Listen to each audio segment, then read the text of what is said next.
انسان آیا ہم سے محبت کرتا ہے یا دنیا سے محبت کرتا ہے؟ یہ دنیا جو ہے در حقیقت ایک سراب ہے، اس کی حقیقت کوئی نہیں، اس کی ساری چمک دمک عارضی ہے، صرف دکھاوے کی ہے، نظر کو خیرہ کرتی ہے چمک تہذیب حاضر کی، یہ صناعی مگر جھوٹے نگوں کی نیزہ کاری ہے۔ دجل کسے کہتے ہیں؟ دجل فریب، کسی شے کی اصل حقیقت کے اوپر کوئی پردہ ڈال دینا، اس کی حقیقت کچھ اور دکھا دینا جبکہ اس کی اصل حقیقت کچھ اور۔ تو یہ دنیا جو ہے اس حقیقت کے اعتبار سے سب سے بڑے دجل اور فریب کا مظہر ہے کہ انسان کو اللہ سے ہٹا کر اپنی طرف متوجہ کر دیتی ہے۔ یہی وجہ ہے کہ آپ کو معلوم ہے جب ہم نماز میں کھڑے ہوتے ہیں تو اس کا افتتاح کرتے ہیں انی وجہت وجہی للذی فطر السماوات والارض حنیفا وما انا من المشرکین، میں نے ہر چہار طرف سے اپنی توجہات کو منقطع کر کے اپنی پوری توجہ کو مرکوز کر دیا ہے اس ذات پر کہ جس نے آسمانوں اور زمین کو پیدا کیا۔ آسمانوں اور زمین سے اپنی توجہ ہٹا لی ہے اور توجہ اپنی منعطف کی ہے، مرکوز کی ہے اس ہستی پر جس نے کہ آسمان اور زمین کو پیدا کیا۔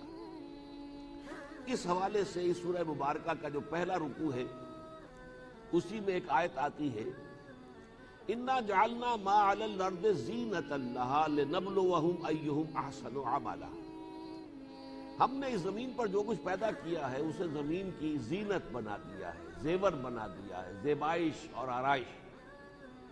یہ زیبائش اور آرائش جو ہے آج کل آ کر اپنی انتہا کو پہنچ گئی ہے۔ مغربی ممالک میں جا کر دیکھیے تو واقعہ یہ ہے کہ ایک دفعہ تو انسان جو ہے متحیر ہو کر رہ جاتا ہے، کیا کیا کچھ، کیسی کیسی رونقیں اور کیسے کیسے وہاں پر جو ہے حسن کے مناظر ہیں، کیسی کیسی بلڈنگیں ہیں، کس کس طرح سے انہوں نے جو ہے وہ سڑکیں بنائی ہیں، کس طرح سے ان کے باغات ہیں وغیرہ وغیرہ۔ لیکن اللہ تعالیٰ فرماتا ہے اِنَّا جَعَلْنَا مَا عَلَى الْأَرْضِ زِینَةً لَهَا، ہم نے اس کو زینت بنا دیا ہے، زیبائش ہے، آرائش ہے، لِنَبْلُوَهُمْ أَيُّهُمْ أَحْسَنُ عَمَلًا، یہ صرف اس لیے ہے تاکہ ہم آزمائیں ان لوگوں کو، انسانوں کو کہ ان میں سے کون ہے اچھے عمل کرنے والے۔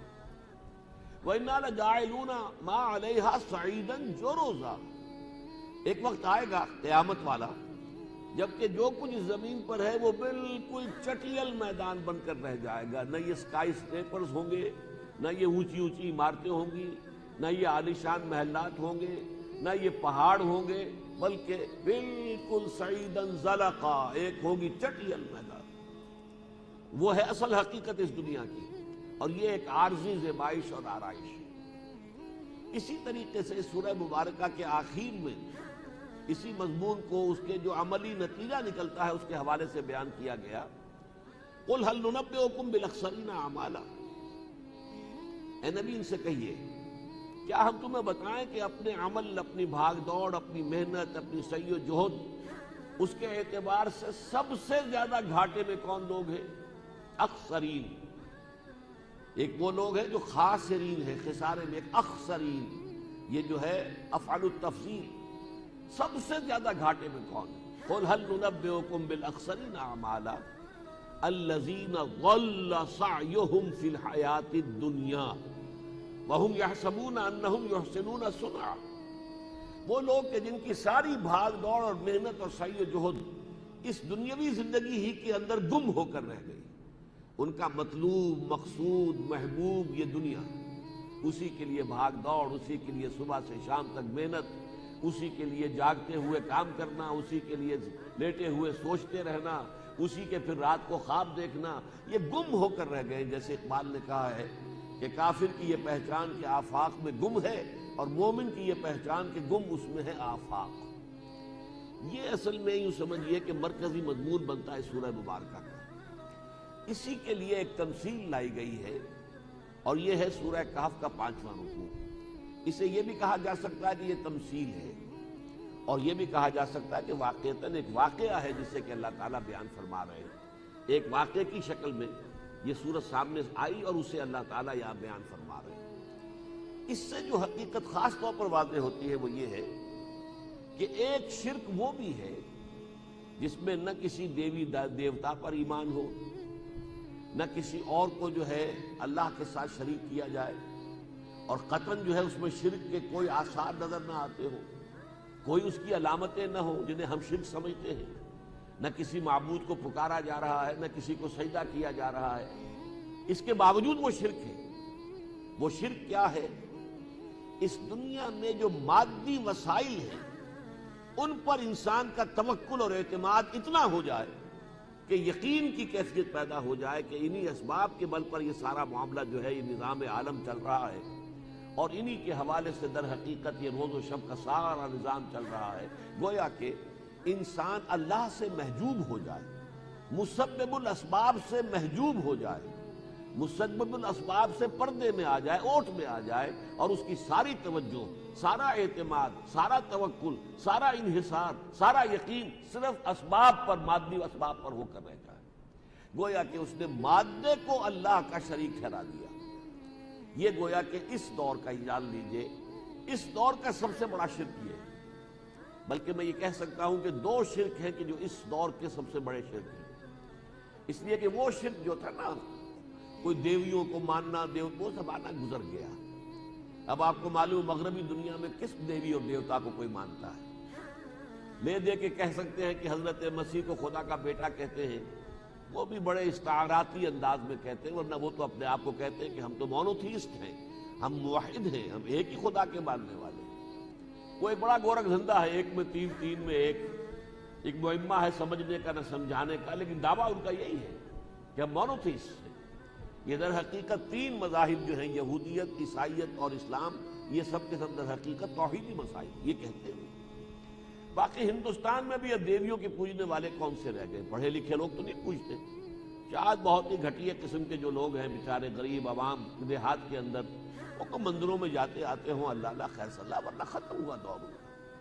اب کچھ اور خداؤں نے جگہ لے لی ہے، اب شرک کی شکلیں بدل گئی ہیں، اور جب تک کہ انسان شرک کی اپنے دور کی صورتوں کو نہ پہچان لے، اس کا خطرہ ہوتا ہے کہ اگرچہ وہ بہت سی شرک کی شکلوں سے اپنے آپ کو بچائے ہوئے ہے، محفوظ ہے، لیکن پھر بھی شرک میں مبتلا ہے۔ ایک شخص جو ہے وہ سمجھتا ہے میں خدا کے ساتھ کسی کو شریک نہیں مانتا، میں نے کبھی خدا کے سوا کسی کو سجدہ نہیں کیا ہے، میں نے کبھی خدا کے علاوہ کسی سے دعا نہیں کی ہے، کسی کو پکارا نہیں ہے، ندا نہیں کی ہے، لیکن وہ انسانی حاکمیت پر یقین رکھتا ہے۔ اور آج کی جو سب سے بڑی محبوب ہے، خود آپ کو معلوم ہے دنیا کے اندر جو جمہوری نظام زندگی ہے، اس کا اصول کیا ہے؟ پاپولر سوورنٹی، حاکمیت عوام، جبکہ توحید کا تقاضا کیا؟ ان الحکم الا للہ، اللہ کے سوا حکم دینے کا اختیار مطلق کسی کو حاصل نہیں، وہ ہے جو فیصلہ کر سکتا ہے۔ لیکن اگر ہم نے وہی حاکمیت جو ہے وہ انسانوں کے لیے تسلیم کر لی، اب یہ وہ شرک ہے جو یونیورسل ہے۔ اس وقت پوری دنیا میں محبوب ترین نظام جمہوریت شمار ہوتا ہے، اور محبوب ترین نظام جمہوریت کی بنیاد کیا ہے؟ Popular sovereignty, sovereignty of the people, انسانی حاکمیت، بدترین شرک۔ اسی طرح مادہ پرستی، مادے پر اعتماد ہو جانا، مادے ہی پر سارا انحصار اور توکل، مادہ پرستی جسے ہم کہتے ہیں، وہ در حقیقت اس دور کا دوسرا بڑا شرک ہے۔ مادے کو وہ مقام دے دیا گیا ہے جو اللہ کا ہے۔ توحید کا جو لب لباب ہے، جو سورہ بنی اسرائیل میں تورات کی تعلیمات کا گویا کہ نچوڑ بیان کیا گیا ہے، وَآتَيْنَا مُوسَى الْكِتَابَ وَجَعَلْنَاهُ هُدًى لِبَنِي إِسْرَائِيلَ أَلَّا تَتَّخِذُوا مِن دُونِي وَكِيلًا۔ ہم نے موسیٰ کو کتاب دی تھی تورات، اور اسے ہدایت نامہ بنا دیا تھا بنی اسرائیل کے لیے، جس کا لب لباب یہ تھا کہ میرے سوا کسی اور پر توکل نہ کرنا۔ آج ہمارا توکل جو ہے وہ مادی اسباب و وسائل پر ہے، اللہ کو بھول گئے۔ اللہ تعالیٰ مسبب الاسباب ہے، ہمارا جو ایمان ہے وہ تو یہ ہے کہ لا حول ولا قوت الا باللہ، کوئی طاقت نہیں ہے نہ خیر کی نہ شر کی جب تک کہ اذن رب نہ ہو، اللہ نہ چاہے تو کچھ نہیں ہو سکتا۔ حضور نے فرمایا اگر تمام دنیا کے انسان مل کر تمہیں کوئی فائدہ پہنچانا چاہیں نہیں پہنچا سکتے اگر اللہ کا اذن نہیں ہے، اور تمام دنیا کے انسان مل کر چاہیں تمہیں کوئی فائدہ پہنچا دے نہیں پہنچا سکتے، نہ نقصان نہ فائدہ، جب تک کہ اللہ کا اذن نہ ہو۔ گویا کہ مسبب الاسباب ہے اصل میں جس کے ہاتھ میں اختیار مطلق ہے۔ یہ اسباب تو ظاہری ہیں، ان کے نتائج نکلتے ہیں اگر اللہ چاہے تو نکلیں گے، ورنہ نہیں۔ لیکن یہ جو سائنٹزم شروع ہوا ہے، اس کی اگرچہ شدت میں کچھ کمی آ گئی ہے. یہ جو ابتدائی دور تھا فزکس کا، نیوٹونین ایرا جو کہلاتا ہے فزکس کا، اس میں تو یہ تھا کہ مادہ اور انرجی دو علیحدہ کیٹیگریز ہیں. مادہ از انڈسٹرکٹیبل، یہ ختم نہیں ہو سکتا، یہ ابدی ہے، ہمیشہ سے ہمیشہ رہے گا. جو کہ بات اصل میں صرف اللہ کی ذات کے لیے ہونی چاہیے کہ وہ ہمیشہ سے اور ہمیشہ رہنے والی ہستی ہے. وہ مادے کے بارے میں مانیے، میٹر انڈسٹرکٹیبل ہے، ہمیشہ سے ہے، ہمیشہ رہے گا. اور اس میٹر کی خصوصیات جو ہیں وہ مستقل ہیں، دائم ہیں. پراپرٹیز آف دی میٹر، وہ پراپرٹیز آف دی میٹر جو ہے ان کے اندر کہیں کو تغیر و تبدل نہیں ہو سکتا. اور اسی کی وجہ سے کارخانہ قدرت چل رہا ہے. فزیکل چینج اور کیمیکل چینجز کا سلسلہ جو ہے وہ پراپرٹیز آف دی میٹر کے حوالے سے. اگرچہ اس کے بعد جو آیا ہے سائنس کا دور، جس کے ہم کہتے ہیں آئنسٹائن ایرا، اب اس میں وہ ڈوئلزم ختم ہو چکی ہے. میٹر انرجی ایک ہی شے ہے. میٹر بھی انرجی ہی کی کمپریسڈ فارم ہے. جیسے کبھی گیس کو آپ کمپریس کرتے ہیں تو وہ لیکوڈ بن جاتی ہے، اسی طریقے سے حقیقت انرجی ہے.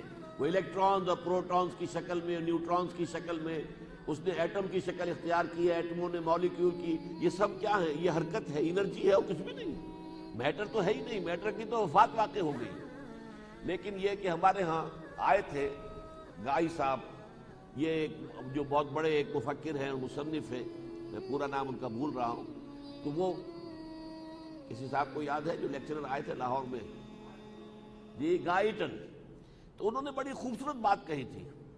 انہوں نے یہ کہا تھا کہ اگرچہ آپ لوگ سمجھتے ہیں کہ یورپ کے لوگ زیادہ پڑھے لکھے ہیں اور شاید انہیں یہ معلوم ہے کہ سائنس جو ہے اس کے پریمیسز چینج ہو چکے ہیں، اب یہ نیوٹونین ایرا نہیں رہا ہے بلکہ یہ کہ آئنسٹائن ایرا ہے، تو لوگوں کی سوچ اسی کے مطابق ہو چکی ہوگی. لیکن حقیقت میں ایسا نہیں ہے. یورپ کی بھی عظیم اکثریت، ویسٹ کی اکثریت جو ہے وہ ابھی نیوٹونین ایرا ہی میں سانس لے رہی ہے. ان کی سوچ، ان کا فکر وہی ہے جہاں پر کہ میٹر نے واقعتاً ایک معبود مطلق کی شکل اختیار کر لی تھی. تو یہاں اصل میں اس رکوع میں اللہ تعالیٰ نے ایک تمثیل کے پیرائے میں یا ایک واقعے کی حکایت جو بیان کی ہے، اس کے اندر یہ بات واضح کی ہے کہ ایک شرک یہ بھی ہے جس کا نام ہے مادہ پرستی کا شرک.